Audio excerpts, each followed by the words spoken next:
Well, hell.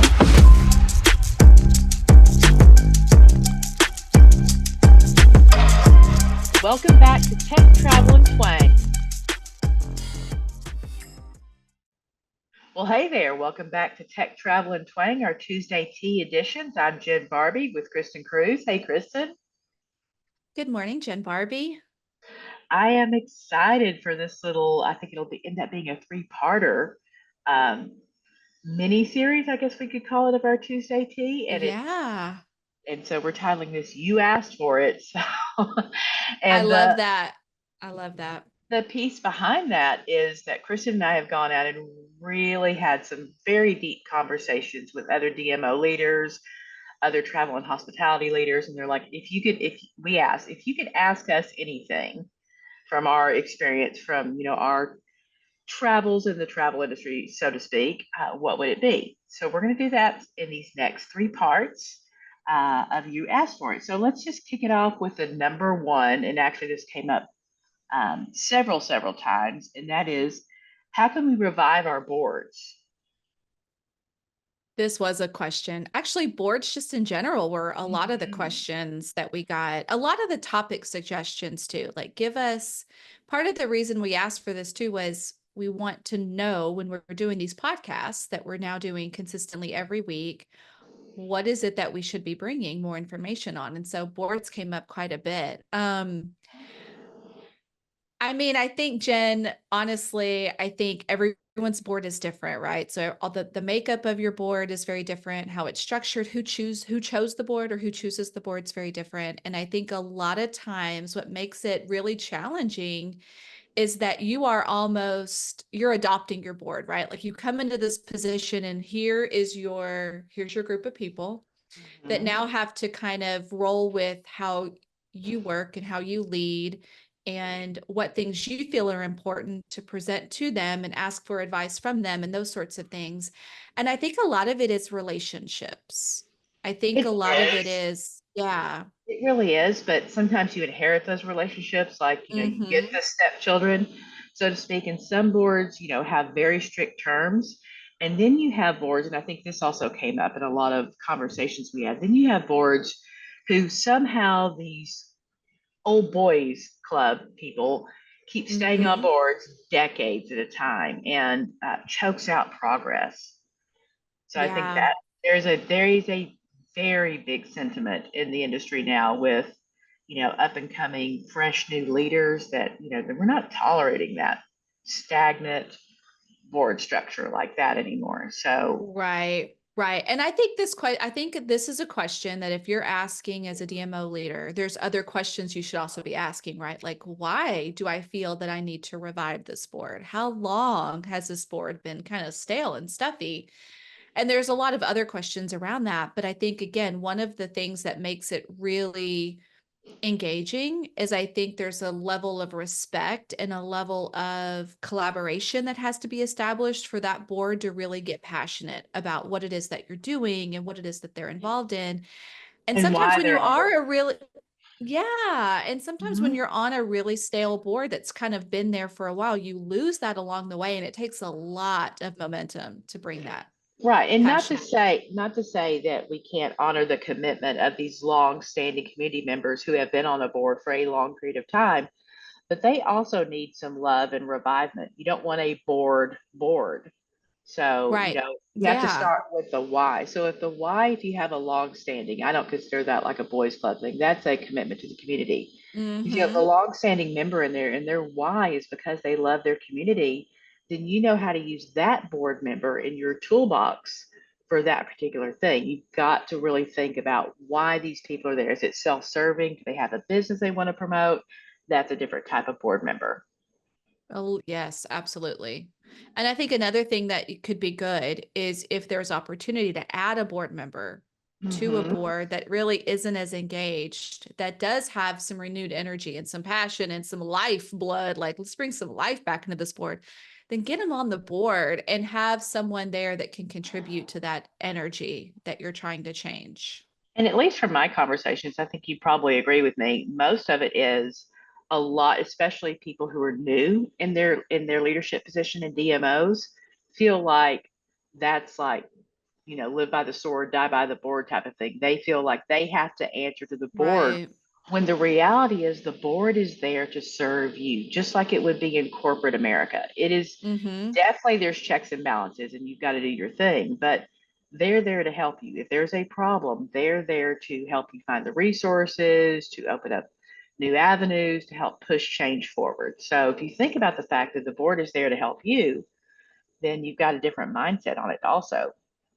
Yeah, I'm glad you brought that up because I think we've said that a lot of times over the years. If you feel like you going and doing a board meeting is a major to do for you as a leader, like this is just something you're having to check off the list and something you're having to do, whether rather than looking at it as a way to get advisement on things going on and really get true honest feedback, and again more collaboration, then you're looking at the board wrong in terms of how Right. you're supposed to use it and you're not working it the way that it's intended to work. Right. And I So like I'm how glad we you said work. I like how we work through that piece of it because we kind of start with how we're hearing the questions, which is, the board is causing, issues or it's a problem or I have to answer to them. And we came around to like, look at these human beings in a different light, that. as Mm-hmm. resources and access for you. I love Mm-hmm. that. Let's see. Our next question that we want to tackle in this part is, with tools available now, how important are content writers and graphic artists in a marketing team? I love this question. This is a big question. It is, I know. because because one too, I think, well, the content just in general is extremely important. No matter what tools we have available, there's always people behind the tool. We never want like a machine or AI to entirely control the Well, marketing message, right? Or the content. Yeah. it's too early for that to even consider that now, but Right.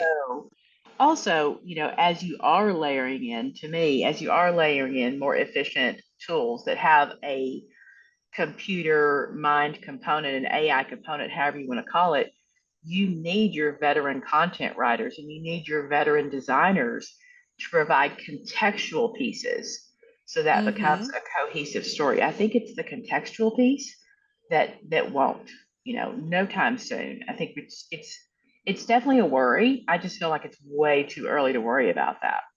Well, yeah, it is. And I think a lot of maybe some of the question comes from those that really can't invest in large marketing teams and are having to choose between which Mm-hmm. roles to employ on their team. Yeah. Like, do I hire a content writer or do I hire a social media person? Or do I hire someone to manage our creative? Or do I hire someone to go out and capture the content, the assets. So I think a lot of it boils down to think about the tools that we have available to us that do help these positions. Like Canva is another one that's a great tool for graphics and creative. It doesn't replace someone who can manage your creative. It can hold that creative accountable to the brand, but it is an asset.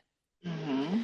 So you may have less of these people who can manage more and be more efficient because they have the tools, but it doesn't replace the person. They are still necessary. And I think you have to look at it again, like two more ways when it comes from a content perspective. One is you could actually keep your content people, have all these tools and just generate more content. You could push more out there in more ways and be available in more formats and I on more love platforms. that point because that is like Yeah. that's not going away. I know we've got some other questions we'll get to in our other parts about websites, but for instance, you can't generate enough content. Honestly, in this environment, as much messaging as we get every day, you can't create enough. So I love the fact that you're saying, yes, this is a tool that actually does allow you to do more. And then you've got the contextual leaders, the human capital, really working that in a way that you don't have to worry about being on tone, on brand, but it takes a while Right. for that to happen. Plus, it takes a really long time to even train your basic chat GPT to understand a tone. It takes a really long time. And who's going to do that? Oh yeah.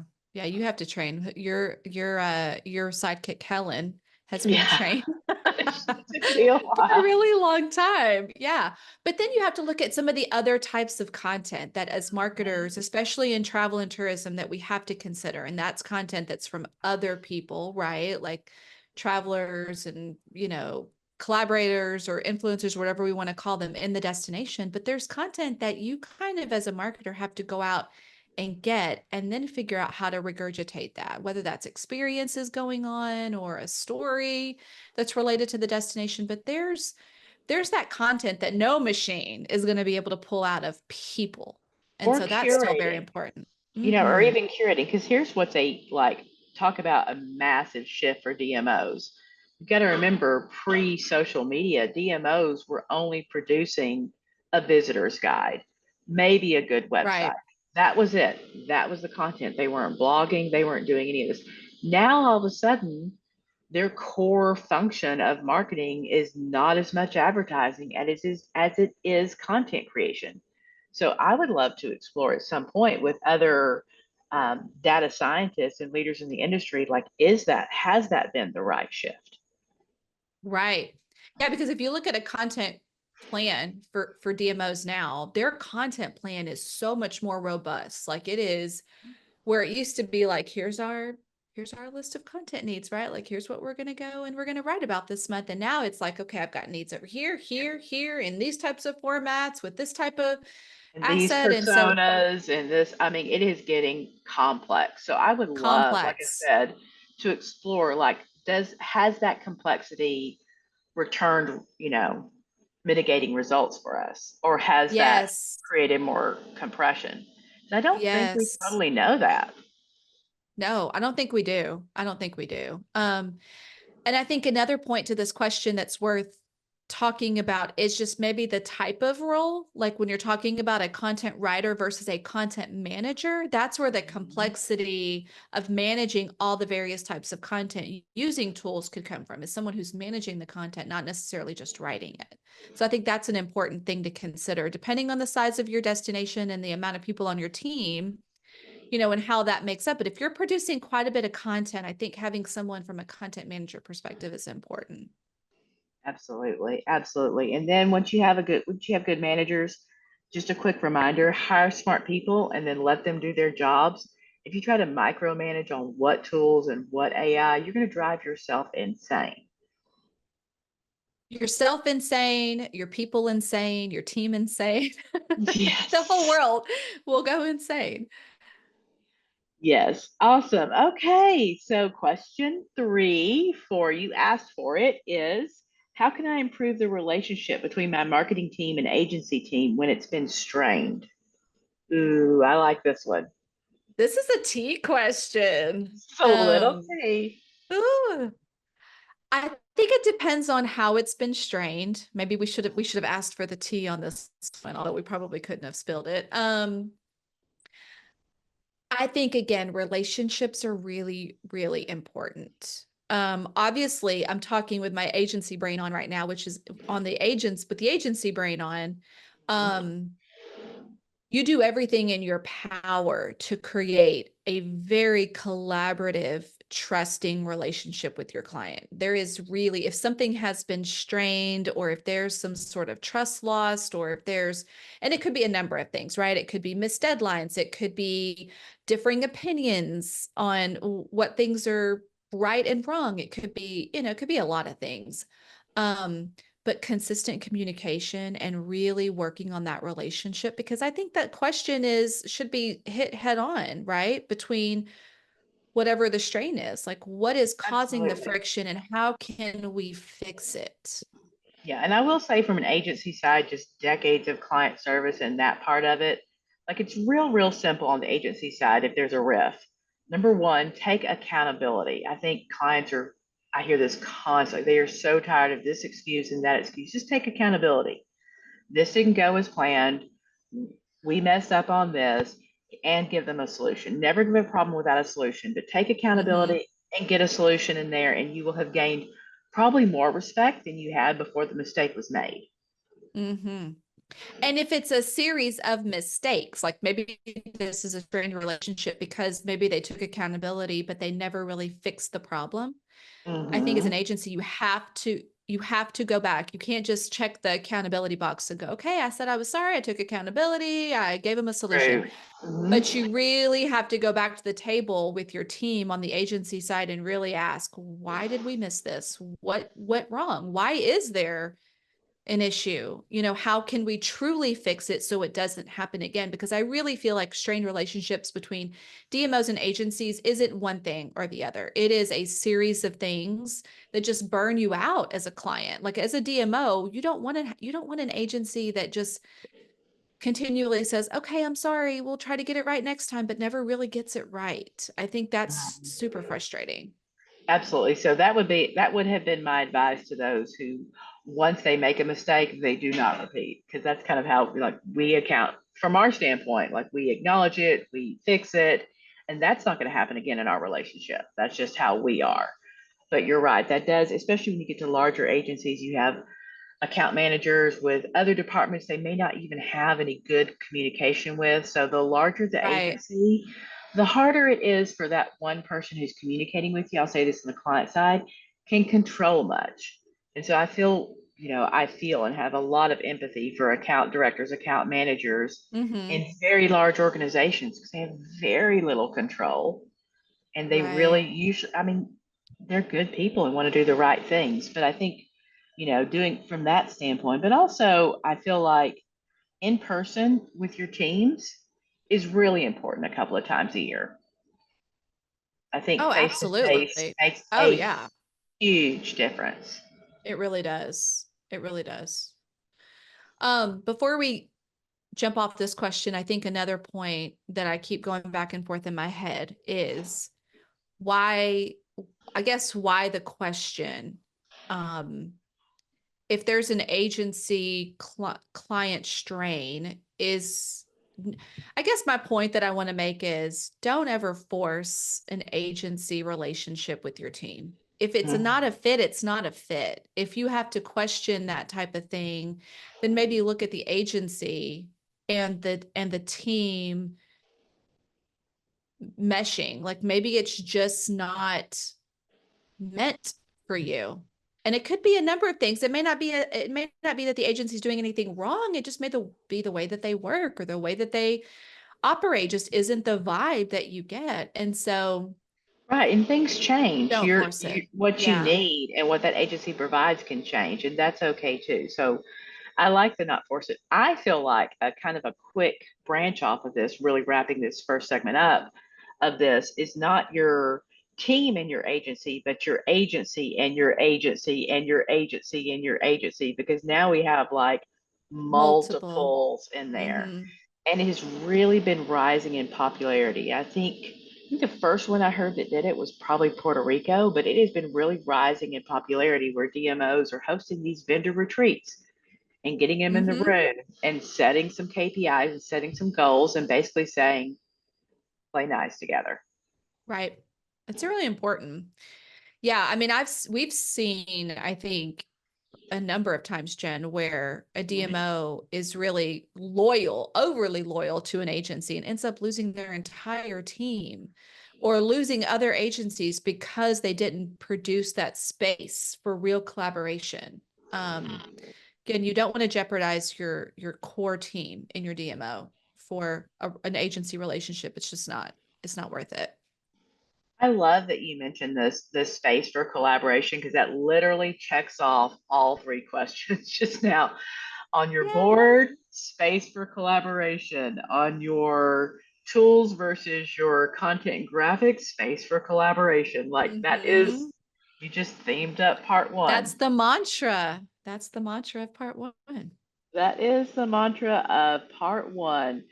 We will be back with part two. We're going to talk websites and are they even necessary for us?